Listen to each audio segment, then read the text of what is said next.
Hello दोस्तों, welcome to my YouTube channel secretive astro.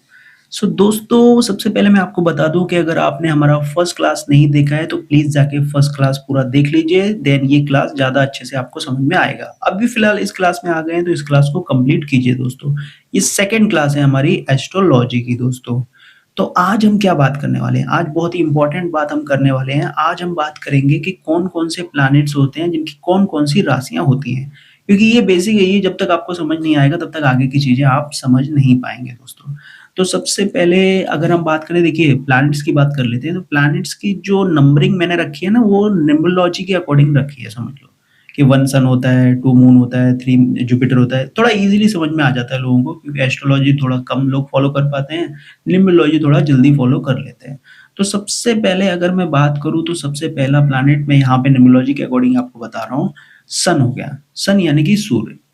उसके बाद सेकंड नंबर पे मैंने यहाँ पे रखा है मून यानी कि चंद्रमा, थर्ड पे रखा है जुपिटर यानी कि गुरु बृहस्पति भी इनको बोलते हैं, फिर राहु, फिर उसके बाद मरकरी यानी कि बुध, उसके बाद वीनस यानी कि शुक्र, फिर केतु, फिर मैंने सैटर्न को रखा है यानी कि शनिदेव, फिर मैंने मार्स को रखा है यानी कि मंगल देव दोस्तों। तो ये टोटल 9 प्लैनेट हो गए दोस्तों हमारे। तो अब हम बात कर लेते हैं कि राशियाँ कौन-कौन सी राशियाँ, देखिए 12 राशियाँ हैं यहाँ पे। तो कौन-कौन सी राशि किस-किस प्लैनेट की होती है? तो सबसे पहले मैं बता दूँ आपको, सन की जो है ना, सन की 1 राशि होती है दोस्तों, मात्र 1 राशि होती है। मून की भी 1 राशि होती है, ठीक है? इसके बाद अगर हम बात करें जुपिटर की, तो इनकी 2 राशियाँ होती हैं, ठीक है? राहु और केतु को फिलहाल हम अवॉइड करेंगे, ये स्पेशल केस है दोस्तों। जैसे-जैसे हम एडवांस पार्ट छुएँगे, तब मैं आपको एक्सप्लेन करूँगा कि राहु, केतु की मतलब कुछ राशियाँ हैं जो राहु, केतु जहाँ पे उच्च के भी होते हैं, जो अपना घर में मानते हैं, ये आगे की चीज़ें हैं। फिलहाल आप ये समझ के चलिए कि राहु, केतु की कोई भी राशि नहीं होती है दोस्तों।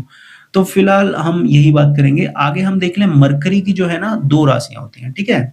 मरकरी की भी 2 राशियाँ होती हैं। 1 मिनट मैं इसको मिटा के सही से लिखता हूँ। यहाँ पे मरकरी की भी 2 राशियाँ होती हैं, ठीक है? और इसके बाद अगर हम बात करें वीनस, तो इनकी भी 2 राशियाँ होती हैं, सैटर्न की भी 2 होती हैं, मार्स की भी 2 होती हैं। तो हमने क्या समझा कि जो सन है और मून है, इनकी 1-1 राशि होती है, बाकी सारे प्लैनेट्स की 2-2 राशियाँ होती हैं दोस्तों। राहु, केतु स्पेशल केस है, उसको आप फिलहाल के लिए अवॉइड करिए। तो अभी हम देख लेते हैं कि कौन-कौन सी राशि है, जो किस-किस प्लैनेट की होती है दोस्तों। तो सबसे पहले अगर हम बात करें, मेष राशि से स्टार्ट करते हैं। तो मेष राशि जो है वो है मार्स की, ठीक है? मंगल की।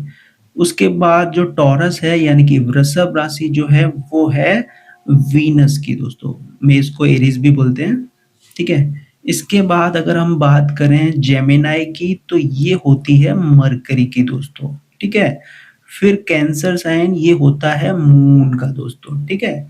फिर होता है लियो साइन यानी कि सिंह राशि, ये होती है सन की, ठीक है? उसके बाद वर्गो, ये होता है अगेन मरकरी का दूसरा राशि हो गया ये। फिर ये आ गया लिब्रा यानी कि तुला, ये होता है वीनस का दूसरा राशि आ गया। इसके बाद स्कॉर्पियो, ये होता है मार्स का दोस्तों, ठीक है? इसके अगर हम बात करें तो सेजिटेरियस आ गया यानी कि धनु, ये होता है जुपिटर का दोस्तों। फिर कैप्रिकॉन आ गया, सैटर्न, अगेन कुंभ यानी कि Aquarius, again Saturn, back to back दोनों राशियां सैटर्न की होती हैं। फिर आ गया मीन यानी कि पाइसेस, ये होती है जुपिटर की दोस्तों। तो अब देख लीजिए, हमने क्या बोला था कि यहाँ पे मार्स की 2 राशियां होती है, देखिए एरीज और स्कॉर्पियो, ये 2 राशियां मार्स की हो गई। तो मार्स को 2 राशियां मिल गई जो हमने बात करी थी। उसके बाद अगर हम बात करें, हमने बोला था कि सैटर्न की भी 2 राशियाँ होती हैं, तो सैटर्न की देखिए ये 2 राशियाँ हैं, ठीक है? कैप्रिकॉर्न और एक्वेरियस। ये आप नोट्स बना सकते हैं, आपको बहुत आसानी हो जाएगी, आपको ईज़िली समझ में आ जाएगा। राहु केतु की स्पेशल केस है, उसके बारे में बात नहीं करेंगे। वीनस का मैंने क्या बोला था कि वीनस की भी 2 राशियाँ होती हैं, तो देख लीजिए यहाँ पे टॉरस यानी कि वृषभ और लिब्रा यानी कि तुला, ये 2 राशियाँ जो है वीनस की भी हो गई दोस्तों। अब हमने बात करी थी कि मरकरी की भी 2 राशियाँ होती हैं, तो मरकरी का देखिए जेमिनी है, ठीक है? जिसको मिथुन भी बोलते हैं, और वर्गो यानी कि कन्या राशि भी मरकरी की होती है दोस्तों। इसके अलावा हमने क्या बोला था? हमने बोला था कि जुपिटर यानी कि गुरु बृहस्पति देव जो हैं, इनकी भी 2 राशियाँ होती हैं। तो देखिए, एक 9 नंबर की राशि है सेजिटेरियस जुपिटर की, और इसके अलावा एक है पाइसेस यानी कि मीन राशि। धनु राशि, जो सेजिटेरियस जो हमने बोला वो धनु राशि होती है हिंदी में अगर हम बोले उसको तो। और जो पाइसेस होती है मीन वो भी जुपिटर की है, तो 2 राशियाँ जुपिटर की भी हो गई यहाँ पे, ठीक है? इसके अलावा हमने बोला था कि सन और मून की जो है एक-एक राशि होता है, तो ये देखिए यहाँ पे जो है ये सन का एक राशि है, ठीक है? और यहाँ पे जो है ये मून का एक राशि है, ठीक है? तो इस तरह से राशियाँ हो गई दोस्तों। तो उम्मीद है कि आपको समझ में आया होगा कि कौन-कौन से प्लैनेट का कौन-कौन सा राशि होता है। अच्छा, अब हम बात कर लेते हैं डिग्रीज़ की। डिग्री क्या होती है? 30 डिग्री। लास्ट क्लास में हमने हाउसेस की बात करी थी, राइट? आपने अगर फर्स्ट क्लास देखी होगी आपको पता होगा, ये 12 हाउसेस टोटल हमने इसकी बात करी थी कि हर एक हाउस मतलब ये फर्स्ट हाउस होता है, सेकंड हाउस होता है, थर्ड हाउस होता है, सॉरी 1 मिनट हाँ। ये थर्ड हाउस होता है, ये फोर्थ हाउस होता है, फिफ्थ, सिक्स्थ, सेवेंथ, 8, 9, 10, 11, 12 इस तरह से ये टोटल 12 हाउसेस होते हैं। तो ये जो 12 हाउस होते हैं, हर एक हाउस में आप समझो एक जो हाउस है वो 30 डिग्री का है, ठीक है? तो ये भी 30 डिग्री, ये भी 30 डिग्री, इस तरह से 30-30 करके ये टोटल 12 हाउसेस होते हैं। यानी कि यहाँ भी 30 आएगा, यहाँ भी 30 आएगा, यहाँ भी 30 आएगा, इस तरह से हर एक हाउस में 30-30 डिग्री आएगा।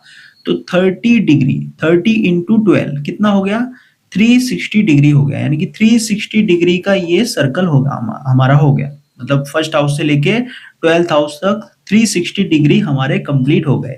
अच्छा, इसी तरह अगर हम बात करें राशियों की, तो राशियाँ कितनी होती हैं? 12 राशियाँ होती हैं, ठीक है? तो 12 राशियों का भी अगर हम बोलेंगे यहाँ पे तो 1 मिनट हाँ, यहाँ पे अगर हम बोलेंगे 12 राशियों का तो एक राशि जो है 30 डिग्री का हो गया। तो इसी तरह 12 राशियाँ होती हैं, तो ये भी 30 इंटू 12 360 डिग्री की 12 राशियाँ भी होगी, यानी कि 12 हाउसेस भी 360 डिग्री के हो गए यहाँ पे और 12 राशियाँ जो हैं वो भी 360 डिग्री की हो गई। तो आपको समझ में आ गया कि एक हाउस की 30 डिग्री होती है, उसी तरह एक राशि की भी 30 डिग्री होती है दोस्तों। ये आप नोट कर सकते हैं, ये चीज़ें आप लिख के रखेंगे, आपको आगे जाके बहुत ज़्यादा ये सारी चीज़ें काम आने वाली हैं। अभी मैं बेसिक बता रहा हूँ, ये एकदम बेसिक से भी बेसिक है। आगे बहुत सारी चीज़ें हम सीखेंगे एडवांस लेवल पे। दोस्तों एक और टॉपिक की आज की क्लास में हम बात कर लेते हैं यहाँ पे।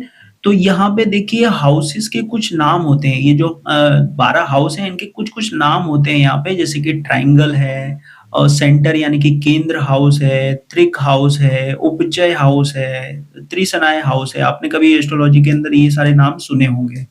तो सबसे पहले हम देख लेते हैं ट्रायंगल हाउस कौन-सा होता है। ट्रायंगल यानी कि त्रिकोण भी बोला जाता है उसको। तो त्रिकोण मीन्स क्या हो गया? ये देखिए ये त्रिकोण हो गया यहाँ पे इस तरह से, है ना? ये फर्स्ट हाउस हो गया, ये फिफ्थ हाउस हो गया और ये नाइन्थ हाउस हो गया। हाउसेस की गिनती आपको पता ही है दोस्तों, मैंने आपको लास्ट क्लास में बताया था अच्छे से। ये देखिए ये फर्स्ट हाउस होता है, ये सेकंड हाउस होता है, ये थर्ड हाउस होता है। 1 मिनट ये थर्ड हाउस होता है, ये फोर्थ हाउस होता है, ये फिफ्थ हाउस होता है। इसी तरह ये सिक्स्थ, सेवेंथ, एट्थ, नाइन्थ। तो ये जो नाइन्थ हाउस है और ये जो फिफ्थ हाउस है, ये सबसे ज़्यादा ऑस्पिशियस, सबसे ज़्यादा शुभ हाउस होते हैं ये कुंडली के अंदर। ये आपको नोट डाउन करके रख लेना है। ये जो 2 हाउस हैं, ये सबसे ज़्यादा शुभ होते हैं। बाकी मैं एक्सप्लेन करूँगा, एक-एक हाउसेस की हम बात करेंगे आगे की क्लासेस में। बहुत अच्छे से डिटेल में आपको समझाऊँगा। लेकिन फिलहाल आप समझ लीजिए ये जो 2 हाउस होते हैं, ये सबसे ज़्यादा ऑस्पिशियस, सबसे ज़्यादा शुभ हाउस होते हैं। तो ये ट्रायंगल में आते हैं। एक्चुअली ट्रायंगल में तो फर्स्ट हाउस भी आता है, लेकिन फर्स्ट हाउस ट्रायंगल के साथ-साथ सेंटर में भी आता है, क्योंकि ट्रायंगल जो बनेगा वो ऐसे बनेगा देखिए। तो ये सबसे शुभ हाउस होते हैं जो 1, 5, 9 होते हैं। लेकिन मैंने यहाँ पे 5, 9 को ही मेंशन किया है। 5, 9 1 से भी ज़्यादा इम्पोर्टेंट हाउस होता है। 1 तो ऑफ कोर्स इम्पोर्टेंट है क्योंकि लगन होता है वो, फर्स्ट हाउस हमारा होता है। लेकिन सबसे ज़्यादा जो ब्लेसिंग आती है ना किसी पर्सन को, वो 5th एंड 9th हाउस से आती है, ऐसा आप समझ लो फिलहाल के लिए, ठीक है? तो ये 5 and 9, 5th house and 9th house कौन सा हो गया? ये 5th हाउस, ये 9th हाउस, ये दोनों सबसे बेस्ट हाउस हो गए, ये समझ लीजिए आप, ट्राइन के हाउस हो गए, ठीक है? उसके बाद हम अगला बात कर लेते हैं, मैं कलर चेंज कर देता हूँ यहाँ पे। सेंटर यानी कि केंद्र हाउस कौन से होते हैं? तो केंद्र हाउस होते हैं 1, 4, 7, 10, ठीक है? तो 1, 4, 7, 10 कहाँ है यहाँ पे? ये फर्स्ट है, फिर ये सेकंड हो जाएगा, ये थर्ड हो जाएगा, फिर ये आ जाएगा फोर्थ, ठीक है? ये फिफ्थ हो गया, ये सिक्स्थ हो गया, फिर यहाँ पे आ जाएगा 7, ठीक है? फिर ये 8th हो गया, ये 9th हो गया, ये आ जाएगा यहाँ पे 10th हाउस। तो ये आ गए देखिए दोस्तों, ये केंद्र है। केंद्र क्यों है? बीच में है ना, सेंटर, इसीलिए तो सेंटर नाम दिया ना इसको। तो ये 1, 4, 7, 10। एक बार और अच्छे से मैं बता देता हूं आपको। देखिए क्या बोला मैंने, ये 1, 4, 7, 10, ये जो 4 हाउसेस हैं ये केंद्र भाव हैं, ठीक है, ये सेंटर है कुंडली का, ये आप समझ के चल सकते हैं। इसके बाद अगर मैं बात करूं त्रिक हाउस कौन से होते हैं, एक मिनट में इसको मिटा देता हूँ। त्रिक हाउस कौन से होते हैं, त्रिक यानी कि जो खराब, ऐसा आप बोल सकते हैं कि खराब तो कोई भी हाउस नहीं होता है एस्ट्रोलॉजी के अंदर, ये आप आगे जाके समझेंगे, लेकिन फिलहाल हम बात कर रहे हैं कि त्रिक हाउस समझो अगर हम बोलेंगे तो कौन से होंगे। तो 6, 8, 12, ये देखिए यहाँ पे लिखा है 6, 8, 12, छठा घर, 8वां घर और 12वां घर, पूरी दुनिया इनसे परेशान है। जितने भी एस्ट्रोलॉजर्स आपको मिलेंगे इन हाउसेस को लेके आपको डराएंगे, बट हम आगे बहुत अच्छे से समझेंगे कि ये इन हाउसेस का मैजिक क्या है। कोई पर्सन अगर लाइफ में बहुत ज्यादा ग्रो कर रहा है, बहुत ज्यादा आगे जा रहा है, उनके पीछे ये हाउसेस का कितना बड़ा रोल है, ये हम आगे जाके समझेंगे, ठीक है। आगे हम बात कर लेते हैं, थोड़ा मैं मिटा देता हूँ इसको क्योंकि बहुत ज्यादा ही हो गया है ना। तो इसके आगे हम बात कर लेते हैं उपचय हाउस की। कौन से हाउस की, उपचय हाउस की। देखिए ये है उपचय हाउस। उपचय हाउस कौन से होते हैं, उपचय हाउस जो होता है 3, 6, 10, 11। उम्मीद है कि आपको गिनती तो पता चली गई होगी। यहाँ पे ये फर्स्ट हम गिनते हैं, सेकंड गिनते हैं, थर्ड गिनते हैं, फोर्थ, फिफ्थ, 6, 7, 8, 9, 10, 11, 12, इस तरह से गिनते हैं हम। तो यहाँ पे जो थर्ड हाउस हो गया, जो 6th हाउस हो गया, जो 10th हाउस हो गया, वो 11वां हाउस हो गया, ये उपचय हाउस आते हैं। अब 10th हाउस हमने यहाँ पे देखा था कि भाई 10th हाउस जो है केंद्र में भी आता है और उपचय में भी आता है, और उसी तरह हमने 6th हाउस देखा था कि यहाँ पे त्रिक भाव में भी आता है और जो है उपचय में भी आता है। तो उपचय में भी आता है, ये आप ध्यान में रखना है। ये उपचय हाउस अगर कोई पूछेगा एस्ट्रोलॉजी के अंदर अकॉर्डिंग टू पराशरी ज्योतिष, तो आप क्या बोलेंगे, 3, 6, 10, 11, ये चारों जो हैं ये उपचय हाउस में आते हैं। इसके आगे अगर हम बात करें तो एक होता है, एक मिनट में इसको मिटा देता हूं पहले। एक होता है जो है त्रिसड़ाए। त्रिसड़ाए इसको भी थोड़ा सा कुछ लोग निगेटिव भी मानते हैं, बट हम निगेटिव पॉजिटिव उस सब की चीजों की बाद में आगे बात करेंगे। तो यहाँ पे 3, 6, 11, ठीक है। 3 कौन सा है, ये थर्ड हाउस है। 6 कौन सा है, ये 6th हाउस है।